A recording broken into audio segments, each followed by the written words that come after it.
Welcome to Wellness Made Easy with Wendy and Kirsten. Hi, I'm Wendy. After I graduated with my master's in wellness management, I started my own company, T2 Coaching, Health, Fitness, and Sport. And I'm Kirsten, an athlete, vegan, life coach, and girl mom, running a business focused on helping others create a life they love. We are here to explore all things wellness to help you become the person you've always wanted to be.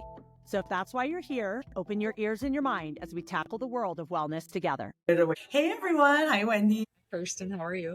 Good. I currently have a lot of background noise. Like right when we were starting, these kids, like teenagers, they're right around the corner talking about college and stuff, and they're all loud and excited. So that's the way it goes. All right. What are we talking about today? All right. Well, I want to hear your wellness win first. Jeez. Honestly, I'm so excited about your wellness win because I know what it is. That I'm like, what is my wellness win? Gosh, what is my wellness win? You know, I guess my wellness win is everything's kind of neutral right now in my life. It's kind of neutral. Again, there's a little bit of a change in season going on for me with my job. There's a change in season. I'm tapering. I don't like it. I don't ever like the initial start of a taper. It's brutal. And it's brutal not only for me, but athletes I coach. So one of my athletes just went through the start of her taper last week. So I know how brutal it is, and I know it's going to get better. But what is my wellness win?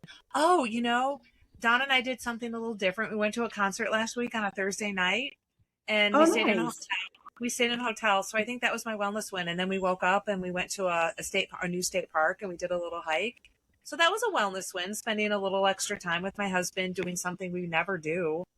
So that was huge. That was a good wellness. Yeah, that sounds like a good wellness win. Yeah. My wellness win is when I got to New Mexico, I slept for 10 hours the first night. That's amazing that you could do I know. That. I was like, because I didn't have anything I had to do the next morning. I mean, I was going to check in, but I could do that all day. And I went to bed at I was really tired. It was an 8-hour drive. It wasn't a hard drive, but you know, it's still a long drive. Mm-hmm. And I went to bed at 9:30, woke up at 7:30. I was like, holy cow, I just slept 10 hours. I feel amazing.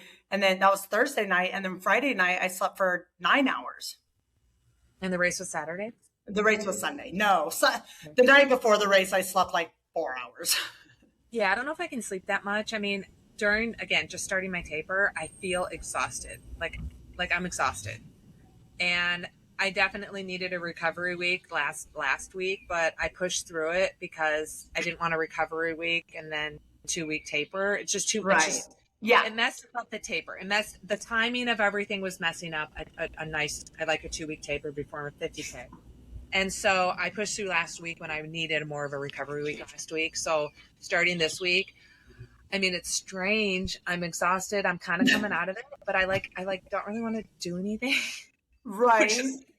which is so unlike me. But I think that's good that I'm just saying I don't really want to do anything. I don't really have to do anything. Yeah. I mean, there's nothing I can do. I just need to keep myself sharp. So yes, I do have to do something. And again, this is a good feedback for anyone doing a taper. You want to keep up some intensity. You don't just want to be a slug and do everything easy. You want to do some sharpening, short intensity stuff. And that's what my body's ready to say, let's go do something hard and just short and hard just to flush everything out of this sluggish feeling I'm getting. Yeah. And when you guys are tapering, because we all taper, it's a good time because I always have more time. And then I'm like, oh, I have time. I want to do a workout. But you can do the same amount of time, but change it around. So maybe 30 minutes is 20-minute easy with 10 minutes throughout there. Let's say you're running with some, strides or pickups or something a little harder, and then spend 20 minutes sitting in the sauna and stretching, and then 20 minutes doing some mobility. And, so you could use that if you're like, oh gosh, I want to be doing something. Those are still things that are helping you get toward your goals and helping you with your race, and they take a lot of time that you might not have time to do when you're in full training mode. Right. Yeah, I'm enjoying the not rushed workouts. Like, I only have an hour and I have a 2-hour workout. You know, I'm like, I have an hour and a 30-minute workout. That's a good example. So yeah, it's been nice. It's been nice. Yeah. Are you excited about your race? I am. Something new, something different. I'm trying to make myself anxious about the altitude I'm going to, but I'm not. Right. Like, I just read, there was an athlete guide that I just read today, and I'm starting at Snowbird Mountain Resort in Utah, outside of Salt Lake City. It's a 50K with 12,000 feet of gain. And the elevation is mostly 9 to 11. I thought I was going to be at an elevation of 7. And so, I mean, that's a lot coming from sea level. I've been at sea level for a long time. So I'm trying to let myself worry about that. But I'm not. I'm actually like, I don't remember what it feels like to go to altitude and be completely breathless. And I've been there, like, since visiting Colorado, probably a couple years of living at sea level. When I go back to Colorado, at first I didn't feel anything, but living here a couple of years, I go back to Colorado and I would feel breathless, mainly in the pool. I'm like, yeah, I can see how people feel breathless in the pool. So I think I'm going to turn my Garmin on. I just decided this today, and this is a little topic I know we're going to talk about, but I'm going to turn my Garmin on and put it in my tack, and I'm not even going to look at it because the heart rate's going to be really high, and it's just going to be with elevation. Like, I never look at pace. I sometimes do look at my heart rate, but I'm just going to hide it and just kind of collect the data because I like looking at 12,000 feet of gain when I'm done. Right. But I'm not even going to look at it because it doesn't mean anything to me during the course of the race. And my heart rate's going to be high and my breathing rate's going to be high. And I don't want the numbers to dictate anything, how I feel. Right. Yeah. Which is a little honesty. If we weren't even going to talk about this topic today, honestly, I'm just going to run by effort. Yeah. And that's actually what we're talking about today, because we've mentioned this on several episodes about what data is important, what data matters, what data tells us. And a lot of it is psychological. And a lot of it is, like Wendy said, if she's going to be breathless, she's going up to a higher altitude, she's going to be running up hills, she's going to be out of breath, she's going to be breathless. And if her watch is like, slow down, you're going to die, that's going to affect her in a way that it might not need to, because she knows her body. And she knows what she's capable of. And if it was really so high or she was breathing so hard, she would slow down, regardless of what the data says. Right. Like, for this particular race, again, going from sea level to altitude, it's a totally 100%. You have to perform, race, train, whatever, by effort. You just keep the numbers are going to be in. They're not going to be the normal sea level numbers. And likewise, if you're going from altitude to sea level, same idea. The numbers are going to be different. And so you just have to understand that and have the experiences like we do to understand that. But before we go into topic, we have to talk about your wellness win more. I know. So my wellness win is I've been talking about, so a few weeks ago on the podcast, I was like, I'm not going to do the race. I've signed up for the new Redozo 70.3 in New Mexico. I'd never been there. It was a brand new race. I'm like, a year ago. I was like, I'm going to do this race. I'm going to request the buy for a swim meet this weekend. If I get the buy, I'm going to go do the race. So I was planning on it. I was really excited about it until summer hit, and I'm way too busy. I didn't get the training I wanted in. And so I, on the podcast, was like, I'm debating whether to do this or not. So I had Wendy ask me coachy questions, and I was still up and down. And when later that evening, I had made a decision. It was on a Wednesday. That's when we record our podcast, that I wasn't going to go do the race for a few reasons. One reason is my AC in my car was broken. I didn't want to drive 8 hours with no AC. I've never driven 8 hours in that car before. I don't even know if it would hold up. I'm not confident with my old car yet. I already spent too much money this month. I hadn't gotten in the training. I was just tired. It was really boiled down to I was tired, and all I wanted to do was spend a weekend and have nothing I had to do and just sleep all weekend. And I already had this weekend off. I didn't have core that weekend. So I was 100% decided after we got off the call, that after we got off our podcast, that I was not going to do the race. And then the very next morning, my friend texted me. He's like, did you see that Worlds in 2027 is in Chattanooga? And I was like, darn it, because I really wanted to do Worlds, but the last few years it's been out of the country and I don't have any desire to go out of the country. So, and I was like, oh, if it comes back to US, because I haven't been since St. George. And I was like, oh, if it comes back to US, I want to go. But then I was like, oh, I don't want to do a race. I don't want to do another race to try to qualify, because next year I already had in my mind that I was just going to do a bunch of short, fun stuff in the summer and not have to worry about getting on my bike for 3 hours or running for 2 hours. So I looked it up, and it said the Ironman, the 70.3 I signed up for was the first qualifier for this race. So I'm like, now I have to go and try to qualify, but I wasn't very confident in my training and that was one of the reasons I wasn't going to do it. But then I was like, you know what? I still had 3 weeks. I still had 3.5 weeks. And I'm like, if I just cram in a bunch of training for 2 weeks and then taper for 10 days, I'm just going to go and see what I can do and try to pull it off. So I did. I went last weekend. I pulled it off. I ended up winning my age group, getting my spot for 70.3 World in Chattanooga next year. And I forced my wellness win because I was like, I did a lot of, and Wendy and I have talked about this before, like, think of all the things you've done to build up to it. And after Wendy had done so well in her Olympic distance try, she messaged me and she was like, you're going to totally do fine in your try, because we have that background and that experience. And so I made a list and this would be really helpful for anyone who's up against something that they don't feel super confident in. It could be a big presentation. It could be, talking to your partner about a big issue. Think about the things that in your past point to your successes, and they could be related or could not. So I was thinking of things because to me, this race going into it, it's the first year. So nobody really knew what the course is like, what to expect. And so all I knew is it was going to be hard. It was much hotter than I thought it was going to be, because in the description, it said it was like 70s is the average temperature. It was like 90. It's high in the mountains. It starts at 7,000 feet. Nobody knew what it was going to be like.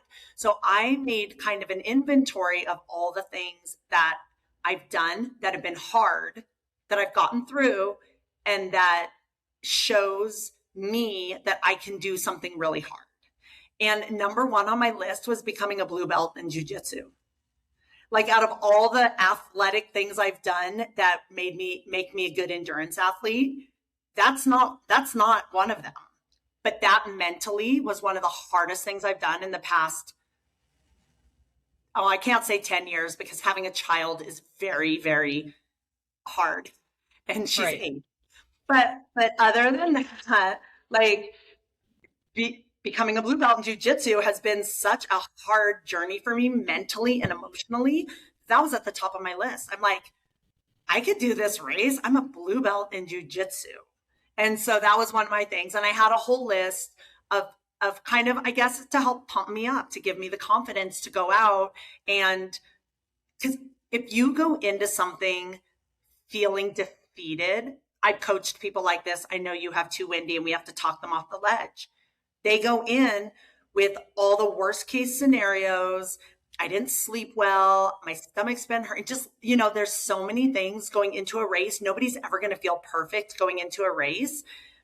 But if that's all you're telling yourself is, oh my gosh, my hip has been hurting, I haven't been sleeping well, the road trip was hard, I'm dehydrated. If you're telling yourself that, you don't even give yourself a chance at the starting line. But if you go in like, here's my experiences, here's where I excel, Here's where I'm good. Here's my plan. I'm going to execute my plan and see what happens. I think you have a much better chance for success. Whether you think you can or think you can't, you're right. Exactly. And it just holds true with anything in life. Yeah. And again, after my race in Chattanooga, again, I performed as well as I did because I have experience. It had nothing to do with what I did or did not do the last 8 weeks, 8 months. Right. You know, and so my performance telling you how I did and how I felt, I mean, I felt like $1 million. And I'm like, yeah. It comes from 34 years yeah. experiences that sometimes you just have to remind yourself of, like you did, what hard things you've done. You can do another one because you have a strong why. You really want to do the World Championships in Chattanooga. I want you to come to do the World Championships in Chattanooga so I could watch and cheer you. I know. I'm so excited that you're coming because that just sets my schedule of, for sure, I am going to the Chattanooga 74.3 World Championships. And so I was so excited to see you. It was fun to track you because, you know, you were second out of the water, but not much far behind the women. And then you quickly passed her on the bike because you were always leading the bike. And I'm like, oh, we'll see what happens on the run. And then you just kept pulling ahead on the run. The third place girl was fast. Yeah, the third place girl ended up passing the second place girl. But again, you pulled it off. And what was really interesting to me is I saw some photos, and you posted a photo of the transition area on top of a mountain. And I'm like, gosh, that reminded me so much of Wildlife Loop Triathlon. Much of Wildlife Loop. Smaller than you told me it was. You said there were about 800 people, which is very small for 70.3. Yeah. But it was just an interesting scene, an interesting location. Those pictures were very interesting, intriguing to want to go do the race. Yeah. So I do this race, and Wendy's done it before. It's called the Wildlife Loop Triathlon in South Dakota. It's very remote. It's in Custer State Park. It's a really small race. It's one of my very favorite races. And driving into Rebozo, I was like, wow, it even looked like South Dakota. Like the roads, the way they come in, everything looked and felt. And I was camping in South Dakota, and I was camping at this race. And I'm like, wow, this reminds me so much of the Wildlife Loop, the whole feel of it. And then when we saw the swim and the transition area before that, we saw it on Friday before they had set it up. So we didn't know where it was. We're like, how are they even going to have a transition area? And it literally looked like they just took like a pre-made transition area and like plopped it like in the middle of this mountain. It's like when you have a mobile home and you just like plop it in the middle of somewhere. I was like, this is so interesting. But it was gorgeous. It was, I would say difficulty level for those of you, because a lot of people have asked about it because it was a first year race. A difficulty level is par with St. George, 100%. That was, I think, my same exact time I got in St. George the last time I did it. So yeah, so the course is definitely comparable to St. George. I thought it was going to be way harder. And I think that's what helped me is I thought that it was going to be as hard as Wildlife Loop. And it wasn't even close. So it had the bike course after you did this like 3 or 4 mile, like really steep downhill out of the mountain area from the lake. It did 2 like an out and back of 14 miles each. And then it ended going back uphill for like 4 miles, really steep. And so my first down, because I knew it was downhill at the beginning, and I was like, oh, I better just like not step on the gas because I don't know what it's going to be like on the way up. The first downhill I did, like my effort was like a 4 out of 10. Like it was a super like easy, moderate effort. And then when I turned around and went back up, my effort was maybe a 5 out of 10. I kept it in a pretty small gear, did a lot of spinning. I didn't even really need to come out of the saddle, but I liked to come out of the saddle. So I came out a few times to stretch out.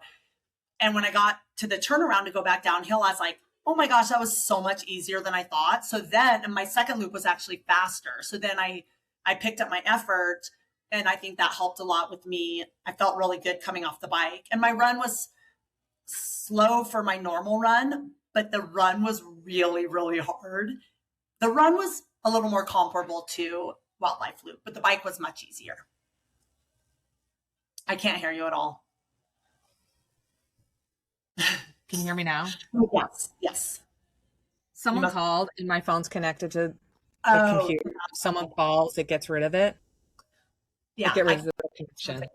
So, so I would recommend it to anyone who likes a challenging course. I could tell, in the swim, that's where I could tell people had the most problems with the altitude. So it's a 2-loop swim. So after the first loop, we merged because I started a little more toward the front of the swim. We merged with the people coming in out of the start. So like when we were halfway through, there's still people starting from the back of the pack. And I would say every buoy had 5 to 7 people hanging on them. Mm-hmm. And I've never seen that before in a race. And all the paddle boarders had 2 people hanging on them.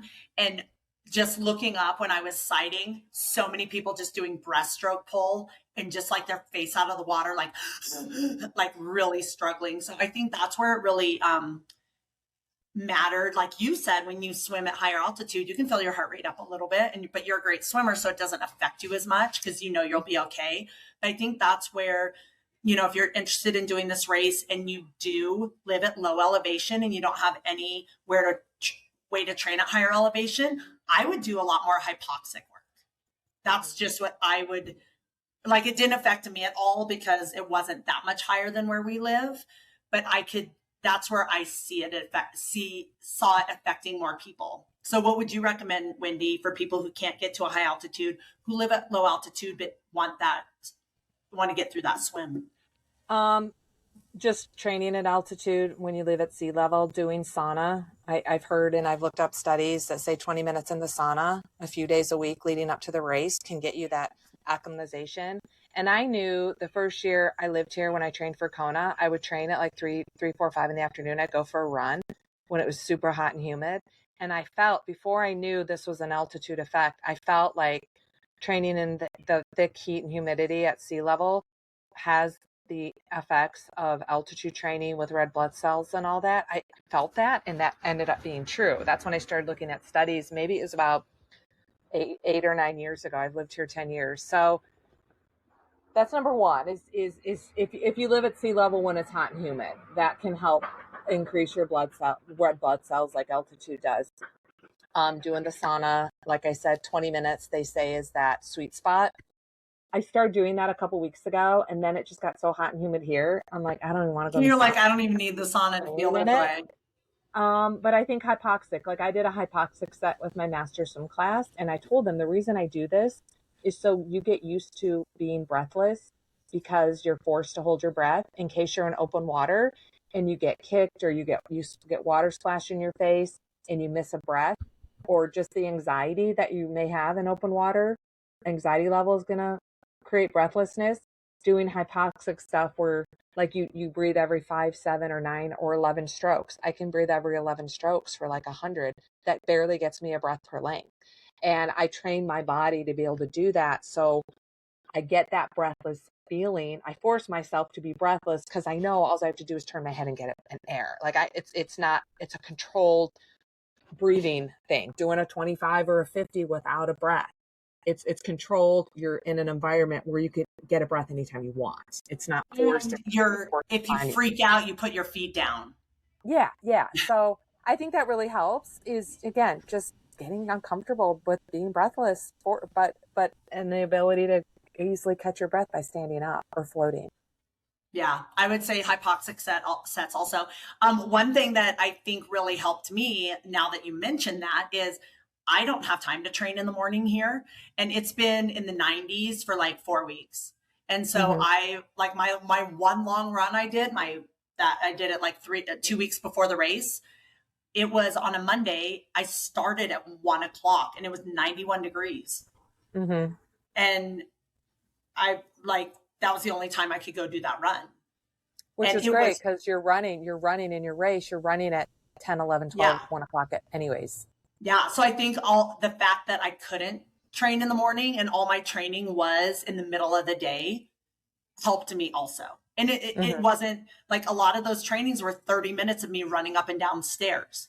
Mm-hmm. So it's not that I was doing something specific for the race, but I was training my body I was really out of breath when I'm running up. It's like whatever it was, 8 flights of stairs or whatever it is where I work. Like running up that and then run down, then run up, then run down. My calves were sore, my quads were sore, and I was out of breath. That's perfect for a hilly course, even though it's not running on hills. Right.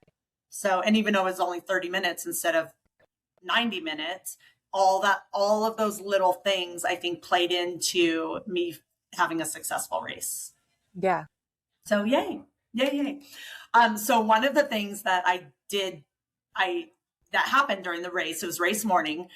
Like I mentioned, I slept 10 hours Thursday night, 9 hours Friday night, and then Saturday night was the night before the race. And just so you guys know, if you've never done a race or any event like getting married or a big presentation, usually you don't sleep very well at night, the night before. Your mind's racing, your heart's racing. Even if you're like an old pro like we are, it's still and you have to wake up. So I had to wake up at 3:45. Oh, the race started at 6:15, which I loved. But it just sets everything up really early. Like we had to get shuttled to the start. Oh, you guys, this was really cool. I forgot about this, but it's really interesting. There's no spectators allowed at the start. Oh, wow. I mean, I guess if somebody wanted to hike up there, they could, but there was no cars. There was no, because the transition area was the only parking lot in the whole like mountain area that we were in. So we got bussed up. No spectators were allowed to get bussed up. It was only athletes. And when we bussed our bikes up, because there was no place to park to drop off bikes, and the day before you have to drop off your bike the day before, they bussed us up with our bike. So like our bike was in one seat on the bus, and then we were on the seat next to it. Interesting. So it's interesting. It's just things I haven't experienced before. However, anyway, what we were talking about is the night before the race, I didn't get very much sleep at all. I was tossing and turning. I don't know. I know I didn't get enough sleep. And this is the first full year I've been wearing my Whoop, which gives me a recovery score and a sleep score every single day. So it tells me every morning, like, oh, you're recovered. Go kick butt today. Go do your hardest workout. All your vitals are perfect. Your heart rate variability, your breath rate, your resting heart rate, they're all perfect. Green light, go. And I had a feeling, so 3 days before I was in the green, 2 days before I was in the green, and then the day before I was in the green. And those were the first 3 greens I've been in 2 months. I've been in the red and the yellow for 2 months. So I was like, I'm in the green, but I knew that I was tired. I didn't sleep well. And I had a feeling my recovery was going to be really low. And so I didn't look. And usually in the mornings, that's the first thing I do. I look at my sleep score. I like to see like how well it is. I like to see how recovered I am. And I knew exactly, it's kind of what Wendy said at the beginning, why she's not going to she's going to hide her Garmin, because I had a feeling I looked at that sleep score and my recovery, it would say I wasn't recovered, which in theory means you probably shouldn't do anything really hard today. And I was already going to do something really hard today. So I chose not to look at my recovery, not to look at my sleep. And I was tempted like 10 times. And I'm like, nope, don't look. There's no point. You're going to go do this race regardless of what your recovery score is. But after the race, I was so curious. So I went and looked, and it was like 26% recovered, which is like awful. Yeah. So I want to jump in there because I had a recovery score. I think this was after my 50K quest for the quest in May, 12,000 feet of gain. I got done with my race. Half hour later, I drove 4.5 hours to Chattanooga. I got a hotel, slept 5 hours, got up, and was at Chattanooga 70.3 all day. I mean, my recovery was crap all week. For my Garmin was telling me training status low, and I never looked at training status before. I'm like, what does this low thing mean on my watch? And I looked it up. I'm like, oh, training status is low. Had never, ever paid attention to that. So my training status was low.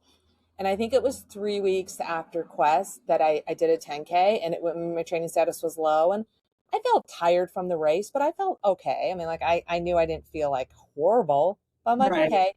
And I really wanted to nail this 10K because it was flat. and my training status was low. And all for like 2 or 3 weeks, my training status was low. And I pressed my Garmin. It says, you need to rest today. You need to rest today. And I never did. And then I knocked this 10K out of the park, met my goal time. It was great. Fast forward to now, I felt okay on my run on Saturday, and Sunday I was exhausted. Monday, I was so exhausted. And Sunday, Monday, Tuesday, Wednesday, the last 4 days, my training status has been high. Training readiness has been high. Right. And I'm like, training readiness is telling me I'm high, but my legs feel like lead. My legs don't feel ready to train. So it's been interesting talking about this. That was one reason I wanted to talk about it, how your training readiness from your Garmin could be low for weeks and weeks and weeks, but your body feels good and your body can still go hard. As I did that. I didn't let that dictate. Like some athletes tell me, who I don't coach, just some athletes that I coach in masters will say, well, my training readiness was low today, so I took the day off. I'm like, okay. How did you feel? Like, why did you do that? Did you feel like you needed to take the day off, or did you only do it because your Garmin told you to? I think a lot of people who don't know, who are new, will really rely on this, which again, whatever, you don't have to. So my training readiness has been high and I feel like it's not. Right. And so I'm battling like, okay, I'm glad my training readiness, I'm glad Garmin, you're telling me my training readiness is high, but my training readiness, all I want to do is go to sleep. Yeah. So we'll see how I feel next week. I'm glad my race isn't this weekend. I'm glad I still have a full week. I leave a week from today. So I'm glad I still have a week. By the time this podcast comes out, I'll have 3 days. Right. Yeah. And that's how I was feeling too. The week before this, I was like, and then I subbed a couple classes because it was 2 weeks before my race was the week of 4th of July.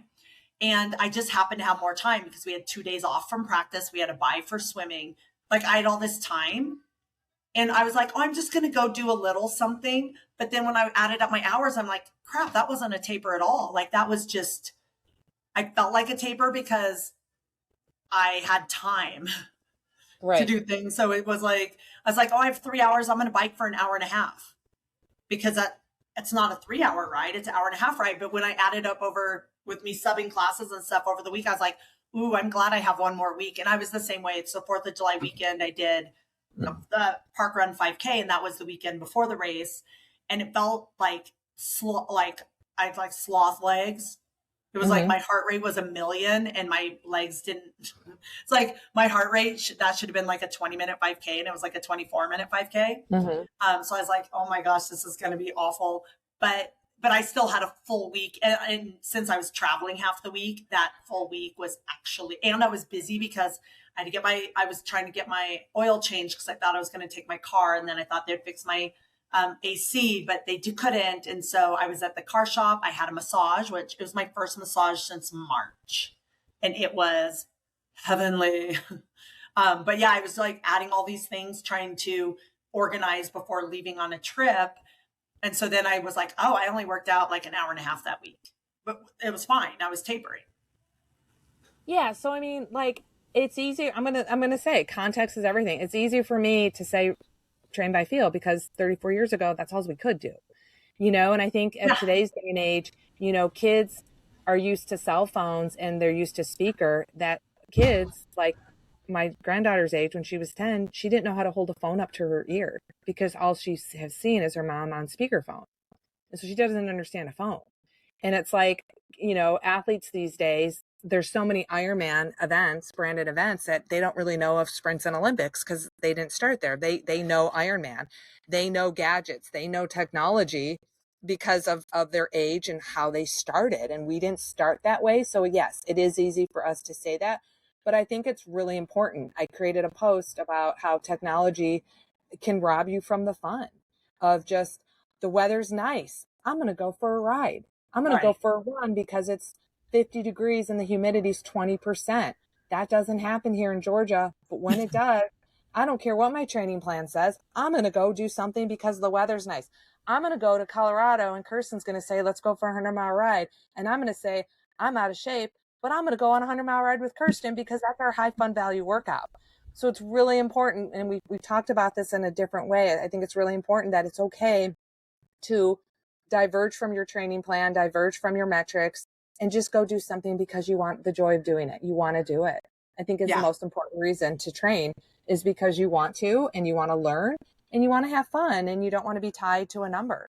I am not someone who, and I know you're not either, but I don't like download my workout and press play on my Garmin and just follow what my Garmin's telling me to do. That's not how I train. I know the workouts, and I may not follow the details 100%, but I know the general outline and routine I'm supposed to do in my mind. You know the gist of it. I can easily memorize workouts and do them and not have to rely on my watch to say, slow down, speed up, out of range, blah, blah, blah. I've done that 4 times. It drives me bonkers. And so some athletes don't know any better, and they'll be like, oh, I couldn't keep my heart rate that low. In order to keep my heart rate that low, I have to walk. I'm like, okay, number one, then walk if you want to keep your heart rate within range, or go out of range, log what you did, log how you felt, log your rate of perceived effort, and let's call it good. Yeah. I mean, that was the gist of my post of bring fun back to training and don't be so tied to the metrics. Yeah. And it's funny you mentioned that, because before we had phones, or even when we first got phones, there wasn't like the weather.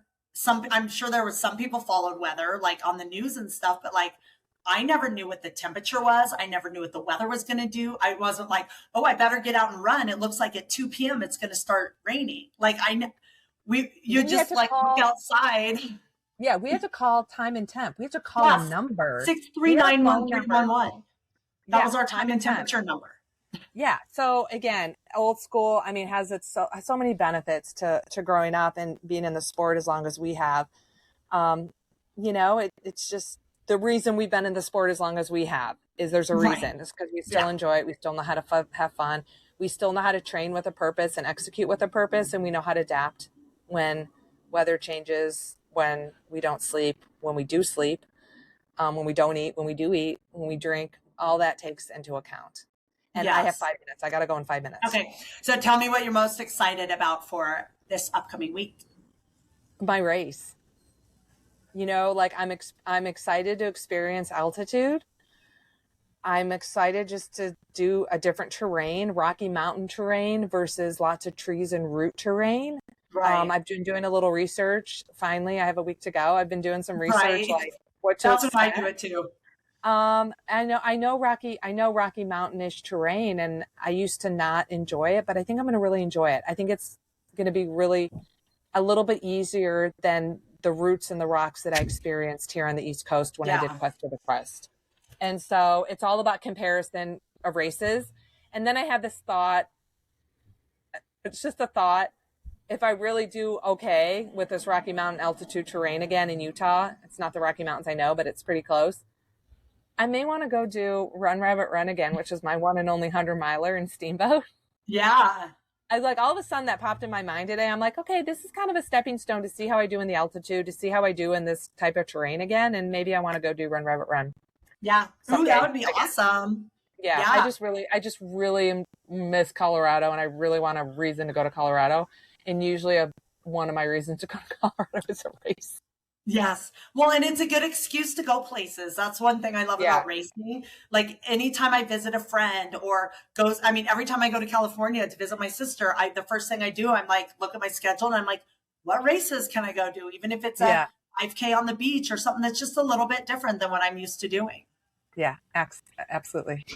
So I'm most excited. We have, it's crunch time for the swim team I coach. In the next 10 days, we have 5 swim meets.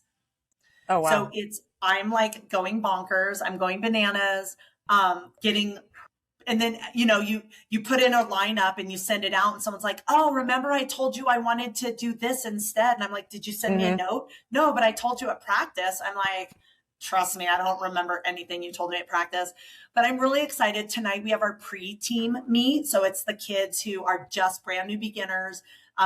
Some of them can't even make it the whole 25, and that's okay. That's the whole idea of the pre-team meet, is to little brothers and sisters. And we have 22 kids going from our team. So I'm super excited about that. Then 2 days later, we have our last dual meet. And then next week, we have 3 days of all day championship meets. And Nice. and then we have our banquet and then we're done.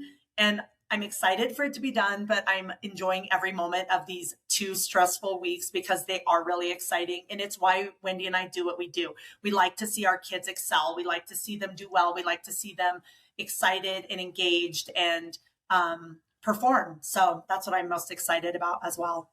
Awesome. I just have been told that we're leaving. Okay. Awesome sauce. Well, thank you guys for being here. Let us know what you want us to chit chat about, and we'll see you next week. Okay. Make it a great day. Bye, everyone. Bye. Thank you for listening to Wellness Made Easy with Wendy and Kirsten. If you want to learn more about us or anything we talked about today, check out the links in our show notes. We would love to know what you think of our podcast and what you want more of. So drop us a comment, send us a message, and help us out by leaving us a rating and a review. And don't forget to let us know your wellness win for this week. Thanks for listening. Make it a great day.